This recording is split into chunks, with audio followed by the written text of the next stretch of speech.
किसान साथियों नमस्कार। आज हम इस वीडियो में धनिया के बीज की खेती के बारे में गूगल पर सर्वाधिक पूछे जाने वाले 5 प्रश्नों पर तर्कसम्मत चर्चा करेंगे। पहला प्रश्न, धनिया की बुआई का सर्वोत्तम समय क्या है? अगेती व पछेती बुआई कब कर सकते हैं? धनिया बोने का सही समय मौसम व तापमान की स्थिति पर निर्भर करता है। रबी सीजन में बीज के लिए की जाने वाली धनिया की खेती का सबसे अच्छा समय 20 अक्टूबर से 10 नवंबर तक है।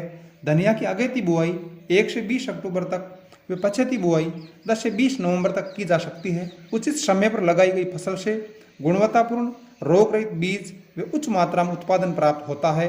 अतः 20 से 25 डिग्री सेल्सियस तापमान रहने पर धनिया की बुआई करें। हरे धनिया की गर्मी की फसल के लिए बुआई मार्च अप्रैल में व बरसाती फसल बोने का समय जुलाई व अगस्त महीना है। दूसरा प्रश्न, प्रति बीघा, प्रति एकड़ व प्रति हेक्टेयर बुआई के लिए कितना बीज लगता है? बीज की मात्रा, बीज की किस्म, मिट्टी की उर्वरता, पानी के खारेपन व स्थानीय जलवायु के आधार पर कम या अधिक हो सकती है। सामान्यतः प्रति बीघा 2 से 3 किलोग्राम, प्रति एकड़ 6 से 9 किलोग्राम व प्रति हेक्टेयर 12 से 18 किलोग्राम बीज का उपयोग धनिया की बुआई के लिए किया जाता है।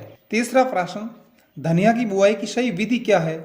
अधिकांश किसान धनिया की बुआई छिड़काव विधि से करते हैं, जबकि सीड ड्रिलर से पंक्तिबद्ध बुआई करने से निराई गुड़ाई, खरपतवार प्रबंधन व फसल को उर्वरक देना आदि क्रियाएं आसान हो जाती है। आप बुआई जिस भी विधि से करें, बीज की गहराई आधे इंच से अधिक नहीं रहनी चाहिए।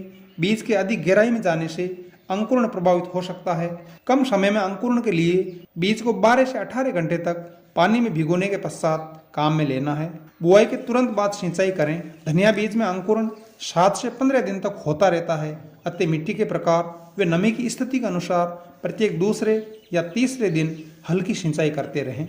चौथा प्रश्न, अच्छी उपज प्राप्त करने के लिए खेत कैसे तैयार करें? खाद व उर्वरक की सही मात्रा की जानकारी दें। साथियों, धनिया की खेती भारत के सभी प्रदेशों में हर प्रकार की मिट्टी में की जा सकती है, परंतु उचित जल निकास वाली दोमट मिट्टी इसकी खेती के लिए सर्वोत्तम मानी जाती है। अच्छी गुणवत्ता की फसल लेने के लिए भूमि की तैयारी से पहले 2 ट्रॉली प्रति एकड़ गोबर की सड़ी हुई खाद जो कम से कम 6 माह पुरानी हो समान रूप से खेत में बिखेर दें। इसके बाद मिट्टी पलटने वाले हल से जुताई करें। मिट्टी की कठोरता के अनुसार 1 या 2 बार कल्टीवेटर या हैरो चलाएं। जुताई के बाद पाटा अवश्य लगाएं ताकि खेत समतल हो जाए वे सभी बीज एक साथ अंकुरित हो। अच्छी उपज प्राप्त करने के लिए प्रति एकड़ डीएपी 50 किलोग्राम, पोटास 10 किलोग्राम व सल्फर 5 किलोग्राम बेसल डोज के रूप में अंतिम जुताई के समय खेत में दिया जाना चाहिए। पांचवा प्रश्न, धनिया की खेती में प्रति एकड़ उत्पादन, लागत व आमदनी के बारे में बताएं। अच्छी गुणवत्ता के बीज, सिंचाई, खरपतवार, खाद व उर्वरक के बेहतर प्रबंधन से प्रति एकड़ 5 से 8 क्विंटल तक धनिया का उत्पादन होता है। धनिया की खेती में 1 एकड़ की लागत 12 से 15 हजार रुपये तक आती है। धनिया का बाजार भाव 7 से 10 हजार रुपये प्रति क्विंटल तक रहता है। अच्छा भाव मिलने पर धनिया की खेती से 50 हजार रुपये प्रति एकड़ तक आमदनी हो सकती है। नमस्कार, बहुत बहुत धन्यवाद।